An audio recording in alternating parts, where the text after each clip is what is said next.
Hallelujah, praise the Lord, ঈশ্বৰৰ মহিমা আৰু গৌৰৱ সদাকাল হওক মোৰ প্ৰিয়সকল।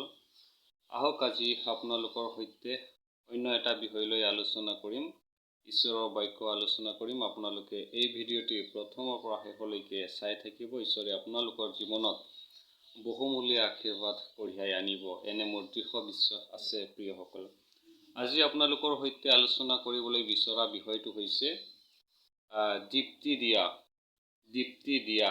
আমি শাস্ত্ৰাংশ অধ্যয়ন কৰিম।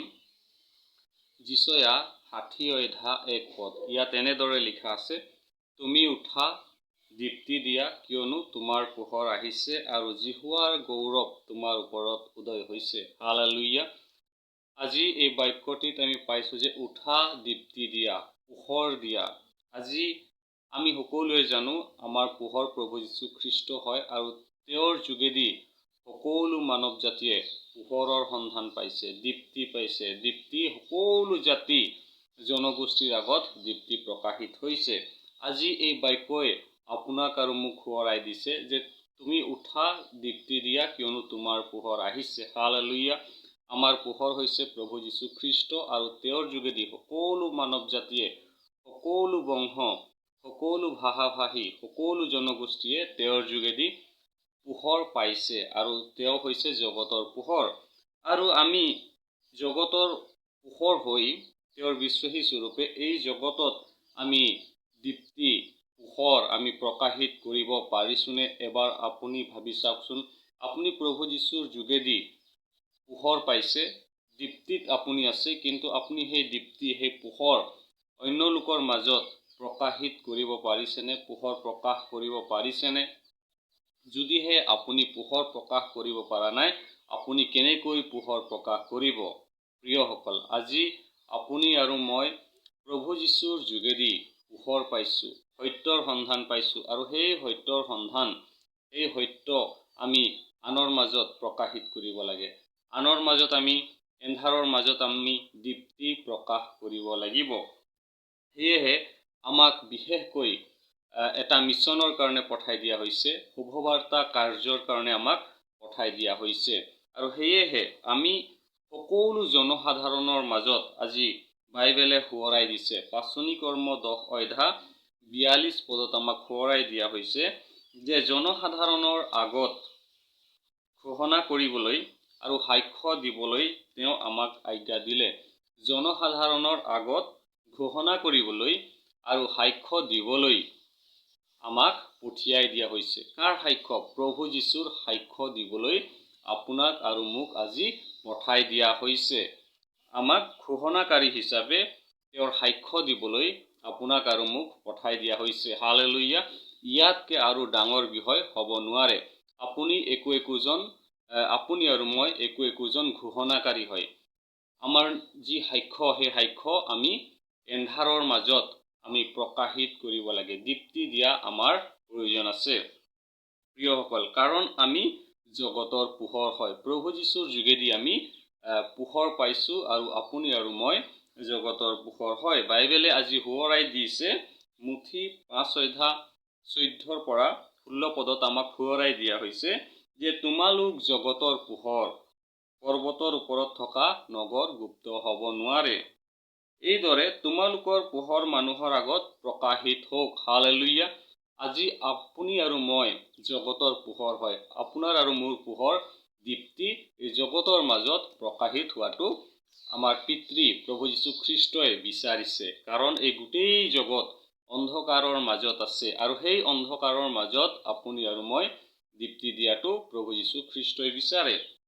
আৰু সেইকাৰণে আজি আমাক ক্লিয়াৰ কৰি দিয়া হৈছে, এটা আদেশ দিয়া হৈছে, এটা ঘোষণাকাৰী হিচাপে জনসাধাৰণৰ আগত সাক্ষ্য দিবলৈ আপোনাক আৰু মোক ঈশ্বৰ জীহুৱাই আজি বাছি লৈছে। আৰু আপুনি আৰু মই তেওঁৰ সাক্ষ্য দিবলৈ আৰু তেওঁৰ বাক্য ঘোষণা কৰিবলৈ তেওঁ আজি আপোনাক আৰু মোক বাছি লৈছে। হালেলুয়া। সেইবাবে এটা আদেশ আমাক স্পষ্ট কৰি দিয়া হৈছে যে তুমি উঠা, দীপ্তি দিয়া, কিয়নো তোমাৰ পোহৰ আহিছে। অৰ্থাৎ প্ৰভু যীশুৰ যোগেদি আমি পোহৰৰ সন্ধান পাইছোঁ, সত্যক জানিছোঁ, পোহৰ পাইছোঁ, দীপ্তি পাইছোঁ আৰু আমাক স্পষ্ট কৰি দিয়া হৈছে যে তুমি উঠা আৰু দীপ্তি দিয়া। এই দীপ্তি দিয়া আপোনাৰ আৰু মোৰ কৰ্তব্য হয়। সেইকাৰণে প্ৰথম থিচলনিকিয়া 5:6 পদত আমাক কোৱা হৈছে যে তোমালোক সকলোৱে পোহৰ আৰু দিনৰ সন্তান। আপুনি আৰু মই পোহৰ আৰু দিনৰ সন্তান। আমি ৰাতি বা আন্ধাৰৰ লোক নহয়। আমি কোনো ৰাতি বা আন্ধাৰত ঘূৰি ফুৰা লোক নহয়। আমি আন্ধাৰত থকা লোক নহয়। আমি প্ৰভু যীশুৰ যোগেদি পোহৰ পাইছো আৰু আপুনি আৰু মই পোহৰৰ লোক হয়। আমাৰ কৰ্তব্য কি হ'ব লাগে? আপোনাৰ আৰু মোৰ কাম কি হ'ব লাগে?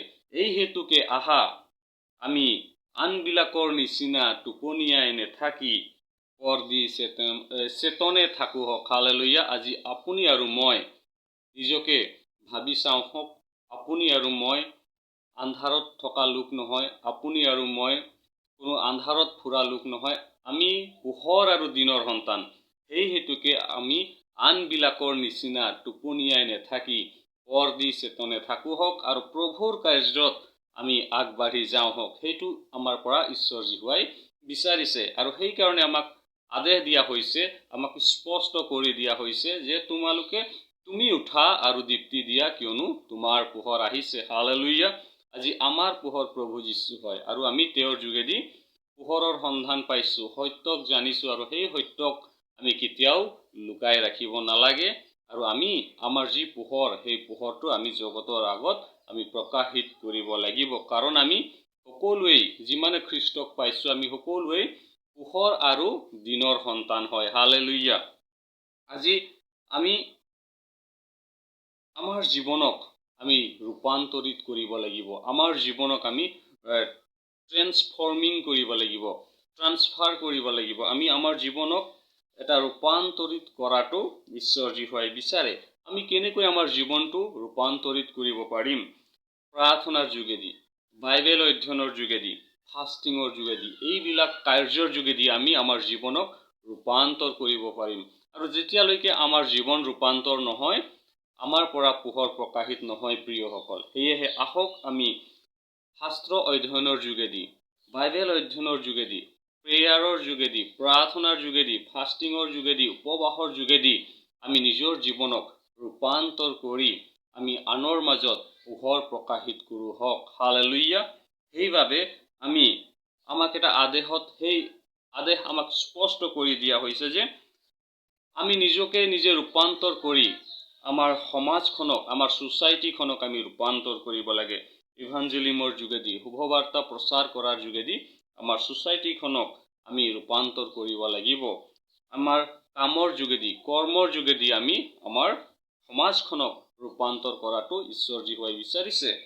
আমি পোহৰ প্ৰকাশিত কৰাৰ যোগেদি, আমাৰ আচৰণৰ যোগেদিও আনে ৰূপান্তৰ হ'ব পাৰে। সেয়েহে প্ৰিয়সকল, আহক আমি সকলোৱেই আজি বাক্যত পাইছো আমি পোহৰ আৰু দিনৰ সন্তান। সেয়েহে আমি সৎ কাৰ্যত উপচি পৰো হওক আৰু ঈশ্বৰৰ আশীৰ্বাদৰ যোগেদি আমি দীপ্তিত আছো, পোহৰত আছো আৰু সেই পোহৰৰ পথ আমি আনকো দেখুৱাই দিওঁ হওক। হালেলুয়া। আহক এই বাক্যটিৰ যোগেদি ঈশ্বৰে আপোনালোকৰ জীৱনত বহুমূলীয়া আশীৰ্বাদ প্ৰদান কৰক।